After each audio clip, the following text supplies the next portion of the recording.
Un saludo, mis queridos hermanos. Esta semana estudiaremos la lección número 8 para el 21 de febrero, que lleva como título La preeminencia de Cristo. Esta semana analizaremos una de las afirmaciones más completas y sublimes del Nuevo Testamento acerca de Jesús, que significa que Él es la imagen del Dios invisible y al mismo tiempo el primogénito de toda creación. Que el Señor les bendiga, hermanos. Hoy vamos a sumergirnos en una de las afirmaciones, yo diría que más potentes y extraordinarias de todo el Nuevo Testamento, una que habla de la identidad de Jesús. Va a ser un viaje, ¿eh? Un viaje que nos va a llevar desde el mismísimo origen del universo hasta el propósito último, el porqué de la redención. Y aquí lo tenemos, este es el texto clave, nuestro punto de partida, sacado directamente de la carta a los Colosenses. A ver, a simple vista, la afirmación es colosal. Está llena de palabras, de conceptos que casi piden a gritos que nos paremos a pensar en ellos. Así que eso es justo lo que vamos a hacer. Vamos a desgranarla, ¿vale? Concepto a concepto, para intentar entender de verdad la magnitud de lo que se nos está diciendo. Venga, pues empecemos por su dimensión más cósmica, por así decirlo. El texto le da dos títulos que son absolutamente clave: imagen y primogénito. Y ojo, que no son adjetivos puestos al azar, para nada. Definen su relación con Dios y con absolutamente todo lo creado. La pregunta es obvia, ¿no? ¿Qué significan en realidad estas palabras? Vale, y lo primero, y esto es clave, es fijarse en el artículo. No dice una imagen, dice la imagen.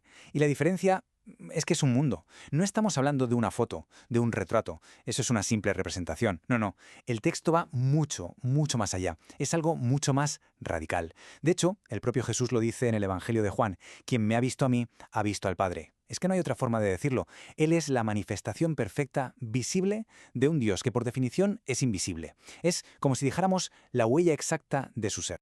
Y ahora vamos con esa otra palabra, primogénito, que, cuidado aquí porque es muy fácil malinterpretarla. Claro, primogénito suena el primero en ser creado, ¿verdad? Pero es que el propio texto nos dice que no puede ser eso, porque afirma que toda la creación fue hecha por él. Entonces, ¿qué significa? Pues en la cultura bíblica, primogénito es un título de rango, de soberanía. El mejor ejemplo que se me ocurre es el del rey David. Él era el hijo menor de su familia, el más pequeño, y sin embargo Dios se refiere a él como mi primogénito, para indicar que era el más importante de los reyes. Así que queda claro. Hablamos de preeminencia, de rango, no de orden de nacimiento. Y fijaos en la lista que da el texto. Es que es abrumadora. El apóstol Pablo, al escribir esto, parece que se asegura de no dejarse absolutamente nada en el tintero. Todo, todo lo que existe. Desde lo que podemos ver y tocar hasta las realidades espirituales que se nos escapan. Tronos, dominios, principados, da igual. Todo, sin una sola excepción, fue creado a través de él. Y no solo eso, sino que todo encuentra su razón de ser, su propósito final en él. El alcance es total, absoluto. Pero es que la cosa no se quedó en el momento de la creación. No, esta frase va un paso más allá. Nos dice que Él también es quien sostiene el cosmos. La palabra griega que se usa aquí, sinistemi, transmite la idea de mantener unido, de dar cohesión. Es como si Jesús fuera el principio que organiza todo, lo que impide que el universo simplemente se desmorone en el caos. Es la fuerza que lo mantiene todo en pie, ahora mismo, en este preciso instante. Bien, pues ahora el texto nos lleva de esa visión tan inmensa, tan cósmica, a una escala, digamos, más íntima. Pero ojo, que es igual de vital. Hablamos de su relación con la comunidad, con la Iglesia. Y la pregunta es, ¿qué significa exactamente eso de que Él es la cabeza? A ver, la metáfora es biológica, así que no hay lugar a dudas. Un cuerpo no puede vivir sin su cabeza. Punto. La cabeza no es solo un símbolo de quien manda, no es un jefe. Es que es la fuente de la vida. Es la que da las órdenes, la que une todo. Pues de la misma manera, la Iglesia no es una simple organización con un líder honorífico. No, depende de Cristo para existir, para saber quién es y para qué está aquí. Es una dependencia total, tan absoluta como la de nuestro cuerpo con nuestra cabeza. Y claro, esto nos obliga a pensar en algo, ¿no? Si la Iglesia es un cuerpo y Cristo es la cabeza que lo une todo, entonces cada parte, cada miembro, es indispensable. Piénsalo un momento. A veces no le damos importancia a un dedo, por ejemplo, hasta que nos lo hacemos daño o peor, lo perdemos. Pues aquí se aplica exactamente la misma lógica. Cada persona tiene una función que es vital para que todo el conjunto funcione bien y esté sano. Pero la cosa no termina aquí, ni mucho menos. La historia de su preeminencia sigue, porque si fue el protagonista de la primera creación, resulta que también es el origen de algo totalmente nuevo. El texto lo llama el principio. La palabra griega es arché, que significa fuente, origen.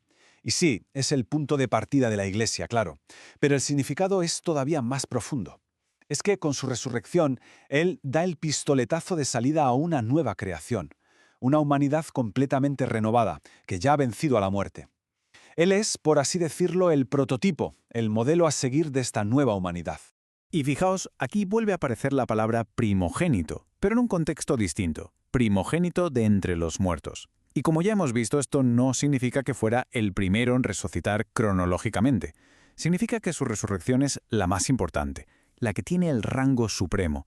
Es la victoria definitiva, con mayúsculas, sobre la muerte. Y lo mejor de todo es que esa victoria no es solo para él, se convierte en la garantía, en la promesa firme de que habrá una resurrección para todos los que están unidos a él.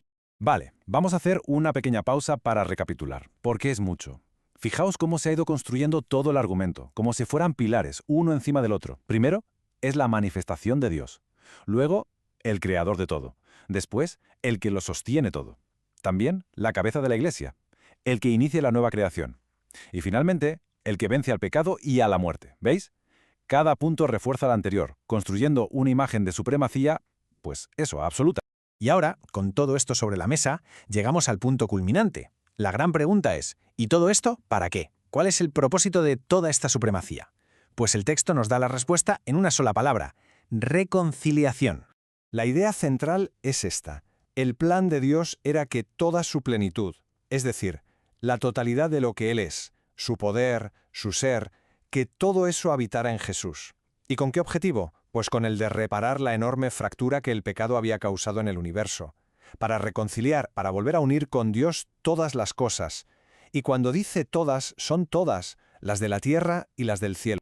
Seguro que este versículo le suena a casi todo el mundo. Es probablemente el más famoso de la Biblia. Pero si lo miramos con lo que acabamos de ver, cobra una dimensión nueva. Fijaos en la palabra mundo. En el griego original es cosmos. Y cosmos no se refiere solo a la gente, a la humanidad. Se refiere a todo el universo, a toda la creación. Así que el alcance del amor de Dios y de su plan de reconciliación es cósmico. Esto lo que hace es subrayar una idea muy potente. La cruz no fue solo un evento histórico aquí en la Tierra. Fue un drama de proporciones universales. Todo el cielo, todos los seres creados, estaban observando, atónitos, con asombro, cómo su propio Creador moría a manos de sus criaturas. Y como bien sugiere esta cita, esa demostración de amor tan increíble, la que se vio en la cruz, se convierte en la sentencia final contra el egoísmo, contra la rebelión. Y terminamos con esta pregunta que de alguna forma lo engloba todo y expande nuestra mirada. ¿Qué significa realmente que la redención fue un espectáculo para todo el universo? Nos invita a pensar que no fue solo una solución para el problema humano. Fue una demostración a la vista de todos los seres creados de cómo es Dios en realidad. La cruz, vista así, fue el lugar donde se resolvió una duda cósmica, donde quedó claro para siempre cómo es el amor verdadero frente al poder. Es una idea inmensa y desde luego vale la pena quedarse pensando en ella.